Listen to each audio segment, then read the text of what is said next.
Big boss Kannada season 11ರ ಸ್ಪರ್ಧಿಗಳು show ಮುಗಿದ ಬಳಿಕ ಸಖತ್ ಬ್ಯುಸಿಯಾಗಿದ್ದಾರೆ. ಕೆಲವರು ರಿಯಾಲಿಟಿ ಶೋನಲ್ಲಿ ಭಾಗವಹಿಸ್ತಾ ಇದ್ರೆ, ಇನ್ನು ಕೆಲವರು ಸಮಾರಂಭದಲ್ಲಿ ಅತಿಥಿಗಳಾಗಿ ಕಾಣಿಸಿಕೊಳ್ತಾ ಇದ್ದಾರೆ.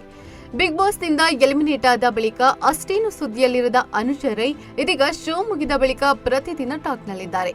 ಇತ್ತೀಚೆಗಷ್ಟೇ ತ್ರಿವಿಕ್ರಮ್ ಜೊತೆ ಅನುಷಾ ರೈ ತಮ್ಮ ಹುಟ್ಟೂರು ತುಮಕೂರು ಜಿಲ್ಲೆಯ ಗುಬ್ಬಿ ತಾಲೂಕಿನಲ್ಲಿ ರೋಡ್ ಶೋ ಮಾಡಿದ್ರು.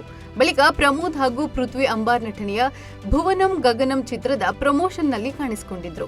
ಇದೀಗ ಅನುಷಾ ರೈ ಮಹಾಕುಂಭ ಮೇಳಕ್ಕೆ ತೆರಳಿ ಸುದ್ದಿಯಲ್ಲಿದ್ದಾರೆ. ಹೌದು, ನಟಿ ಅನುಷಾ ರೈ ಉತ್ತರ ಪ್ರದೇಶದ ಪ್ರಯಾಗ್ರಾಜ್ನಲ್ಲಿ ನಡೆಯುತ್ತಿರುವ ಮಹಾಕುಂಭ ಮೇಳದಲ್ಲಿ ಭಾಗಿಯಾಗಿ ತ್ರಿವೇಣಿ ಸಂಗಮದಲ್ಲಿ ಮಿಂತೆದ್ದಿದ್ದಾರೆ.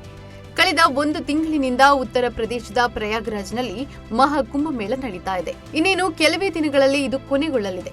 ಹೀಗಾಗಿ ದೇಶ ವಿದೇಶದಿಂದ ತ್ರಿವೇಣಿ ಸಂಗಮದಲ್ಲಿ ಮಿಂದು ಪುನೀತರಾಗಲು ಜನ ಪ್ರಯಾಗ್ರಾಜ್ಗೆ ಆಗಮಿಸ್ತಾ ಇದ್ದಾರೆ. ಅನೇಕ ಸೆಲೆಬ್ರಿಟಿಗಳು ಸಹ ಈಗಾಗಲೇ ಮಹಾಕುಂಭಕ್ಕೆ ಬಂದು ಪುಣ್ಯ ಸ್ನಾನ ಮಾಡಿದ್ದಾರೆ.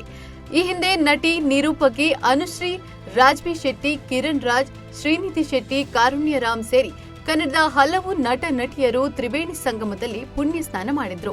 ಇದೀಗ ನಟಿ ಅನುಷಾ ರೈ ತ್ರಿವೇಣಿ ಸಂಗಮಕ್ಕೆ ಭೇಟಿ ನೀಡಿ ಪುಣ್ಯ ಸ್ನಾನ ಮಾಡಿದ್ದಾರೆ. ಈ ಕುರಿತು ವಿಡಿಯೋವನ್ನ ತಮ್ಮ ಇನ್ಸ್ಟಾಗ್ರಾಮ್ ಖಾತೆಯಲ್ಲಿ ಶೇರ್ ಮಾಡಿಕೊಂಡಿದ್ದಾರೆ. ಇನ್ನು ಆ ವಿಡಿಯೋ ಜೊತೆಗೆ ಪ್ರಯಾಗ್ರಾಜ್ನ ಮಹಾಕುಂಭ ಮೇಳ ನೋಡುತ್ತಲೇ ಹಾಕಿತ್ತು ಹೃದಯ ತಾಳ, ಗಂಗಾ ಯಮುನಾ ಸರಸ್ವತಿಯ ತ್ರಿವೇಣಿ ಸಂಗಮ ಒಮ್ಮೆ ಮುಳುಗೆದ್ದರೆ ಮನದಲ್ಲಿ ಮಹಾ ಸಂಭ್ರಮ, ಜೊತೆಯಲ್ಲಿ ಕೋಟ್ಯಾಂತರ ಭಕ್ತರ ಸಮಾಗಮ, ಬೆಳಗಲಿ ನಮ್ಮ ಹಿಂದೂ ಧರ್ಮ, ಕಳೆಯಲಿ ಎಲ್ಲ ಪಾಪಕರ್ಮ, ಕಡೆಗೂ ಆಯಿತು ಪುಣ್ಯ ಸ್ನಾನ, ಎದೆಯಲ್ಲಿ ಸದಾ ಶಿವನಂತೆ ಧ್ಯಾನ ಎಂದು ಬರೆದುಕೊಂಡಿದ್ದಾರೆ. ದೋಣಿಯಲ್ಲಿ ಕುಳಿತು ತ್ರಿವೇಣಿ ಸಂಗಮಕ್ಕೆ ತೆರಳಿ ನೀರಿನಲ್ಲಿ ಮುಳುಗಿ ಎದ್ದಿದ್ದಾರೆ ಅನುಷಾ. ಇದೊಂದು ಮಹಾ ಸಂಭ್ರಮ ಎಂದು ಹೇಳಿದ್ದಾರೆ. ನಟಿಯ ವಿಡಿಯೋ ನೋಡಿ ಅಭಿಮಾನಿಗಳು ಮೆಚ್ಚುಗೆಯನ್ನ ಸೂಚಿಸಿದ್ದಾರೆ. ಮಹಾಕುಂಭ ಮೇಳ ಜನವರಿ 13ರಂದು ಆರಂಭಗೊಂಡಿತ್ತು. ಫೆಬ್ರವರಿ 3ರಂದು ಕೊನೆಯ ಅಮೃತ ಸ್ನಾನ ನಡೆದಿತ್ತು. ಇದೀಗ ಮಹಾಕುಂಭ ಮೇಳದ ಕೊನೆಯ ಪುಣ್ಯ ಸ್ನಾನ ಫೆಬ್ರವರಿ 26 ಮಹಾಶಿವರಾತ್ರಿಯಂದು ನಡೆಯಲಿದೆ.